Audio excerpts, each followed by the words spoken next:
5,25,000 करोड़, ये है भारत का इस साल का डिफेंस बजट। क्या आपको पता है कि इंडिया का जो डिफेंस बजट है वो दुनिया का तीसरा सबसे बड़ा डिफेंस बजट है? इंडिया की जो आर्म फोर्सेज है वो दुनिया की दूसरी सबसे बड़ी आर्म फोर्सेज है। इसके बावजूद भी इंडिया एक मेजर पोर्शन अपने डिफेंस आइटम्स का इंपोर्ट करता आया है।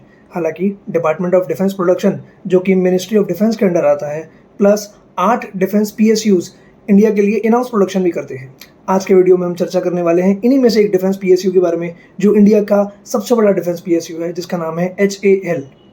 आज के वीडियो में हम कवर करेंगे 6 पॉइंट्स: कंपनी की हिस्ट्री, कंपनी का कस्टमर बेस, कंपनी की कैपेबिलिटीज़ के बारे में, कंपनी के ऑर्डर बुक के बारे में, कंपनी के कितने ऑर्डर्स आने वाले टाइम में पाइपलाइन में हैं, एंड एट द एंड हम बात करेंगे कंपनी के रेवेन्यू रिकॉग्निशन के बारे में। तो hello everyone, welcome to invest with Nyay academy. मेरा नाम है कुणाल गुप्ता और शुरू करते हैं आज की वीडियो।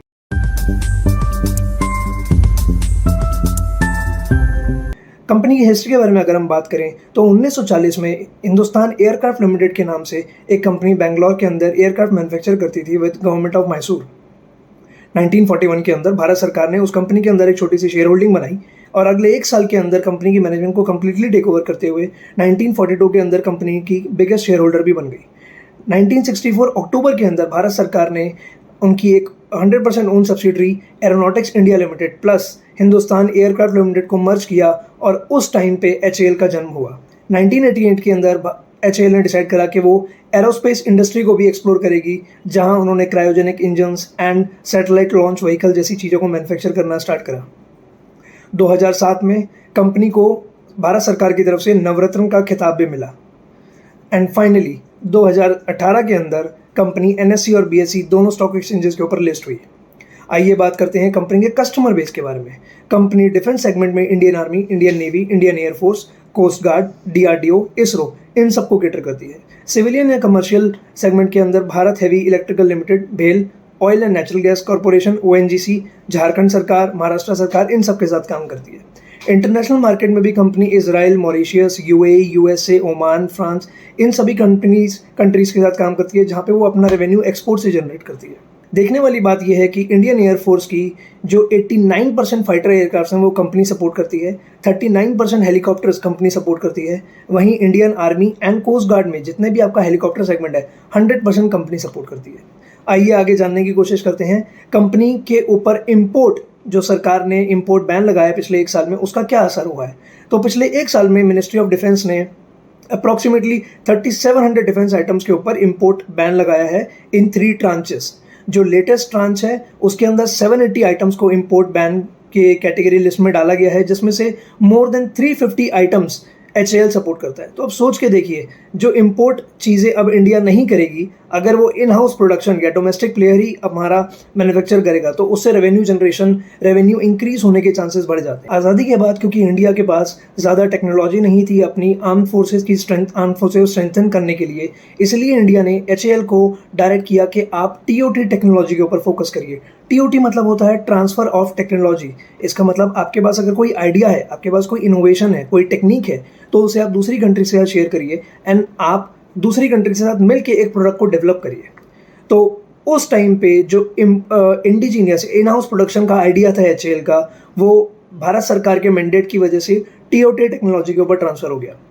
पर क्योंकि अब हमें मेक इन इंडिया या आत्मनिर्भर भारत इनिशिएटिव को प्रॉस्पर करना है एंड धीरे धीरे मिनिस्ट्री ऑफ डिफेंस इंपोर्ट के ऊपर बैन भी लगा रहा है साथ साथ, तो अब धीरे धीरे ऐसा लग रहा है कि TOT टेक्नोलॉजी से वापस से जो फोकस है भारत सरकार का डिफेंस सेक्टर की तरफ, वो सेल्फ मैन्युफैक्चर टेक्नोलॉजी के ऊपर आ गया है कि जितने भी प्रोडक्ट्स हैं आपके, चाहे वो एवियोनिक्स हो, इंजन्स हो, एयरक्राफ्ट्स हो, हेलीकॉप्टर्स हो, कोई भी प्रोडक्ट, उसमें कोई भी जो कंपोनेंट यूज़ हो रहा है, कोई चिप यूज़ हो रही है, वो इंडिया के अंदर ही बने, वो इंडिया के अंदर ही उनका डेवलपमेंट हो, डिज़ाइनिंग हो, मैन्युफैक्चर हो, at the end integrated product बना के इंडिया से वो प्रोडक्ट को एक्सपोर्ट किया जाए, जिससे एक्सपोर्ट रेवेन्यू इंडिया का इंक्रीज़ हो। भारत सरकार का एम है कि 2025 तक टोटल एक्सपोर्ट रेवेन्यू 36,000 करोड़ से ज़्यादा का उनको टच करना है, ये ऐसा उन्होंने टारगेट सेट किया है। तो आइए बात करते हैं कंपनी के ऑर्डर बुक के बारे में। कंपनी की ऑर्डर बुक अभी एट प्रेजेंट अप्रॉक्सीमेटली 82,000 करोड़ से भी ज़्यादा है,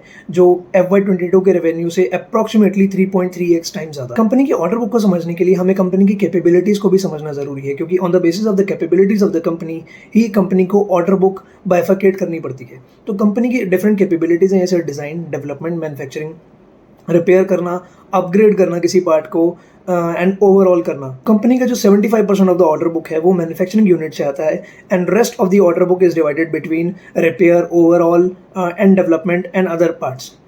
अब अगर आप देखेंगे 2017 से लेकर 2020 के बीच में कंपनी का जो मैन्युफैक्चरिंग यूनिट से जो ऑर्डर बुक था वो 33% के अराउंड डिक्रीज हुआ है। It was in a complete declining trend. इसका रीजन है इंडियन गवर्नमेंट का लो डिफेंस बजट एंड आपका लो कैपेक्स, क्योंकि उनका जो इंडियन गवर्नमेंट का फोकस था मिनिस्ट्री ऑफ डिफेंस का, वो फोकस राफेल जेट्स के इम्पोर्ट पे था और कुछ छोटे एयरक्राफ्ट बनाने के ऊपर था। बट 2020 के बाद कंपनी के साथ कंपनी को एक गेम चेंजर ऑर्डर मिला जो कि था LCA Mark 1 का। LCA मतलब लाइट कॉम्बैट एयरक्राफ्ट, जो कि ऑर्डर कंपनी का आज तक की हिस्ट्री का सबसे बड़ा ऑर्डर है।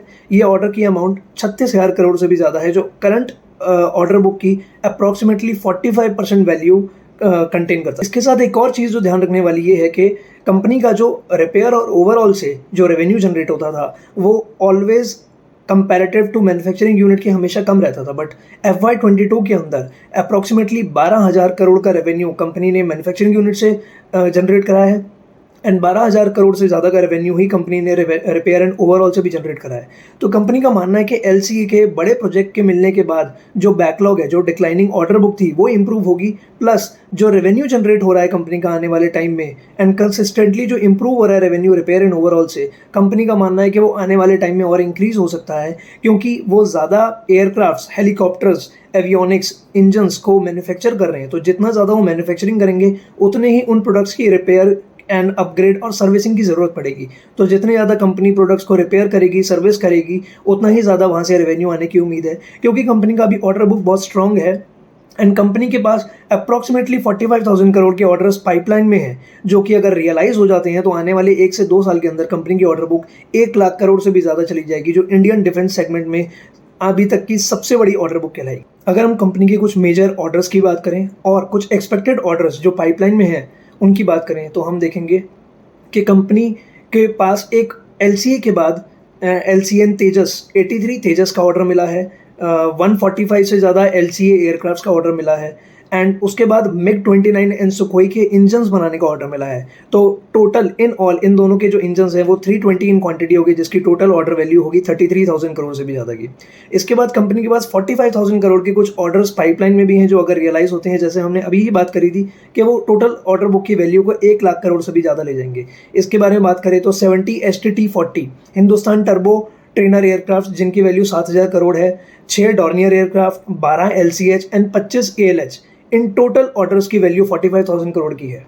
इंटरेस्टिंग बात यह है कि ये ऑर्डर बुक अभी कंपनी के पास प्लेस हुई है, मतलब ये सारे ऑर्डर्स अभी कंपनी को हिंदुस्तान सरकार से मिले हैं, बट अभी ये ऑर्डर्स एग्जीक्यूट नहीं हुआ है, ये रियलाइज नहीं हुआ है, इनका रेवेन्यू रिकॉग्नाइज नहीं हुआ है। तो कंपनी का मानना है कि ये जितनी भी ऑर्डर बुक है आने वाले 4 से 5 साल के अंदर वो रियलाइज करेगी और असली मजा 2024-2025 के बाद आने वाला है, जब ये सारे ऑर्डर्स को एग्जीक्यूट करके कंपनी उसका रेवेन्यू रियलाइज कर पाई। तो आखिर में हम बात करेंगे कंपनी के रेवेन्यू को रिकॉग्निशन के बारे में।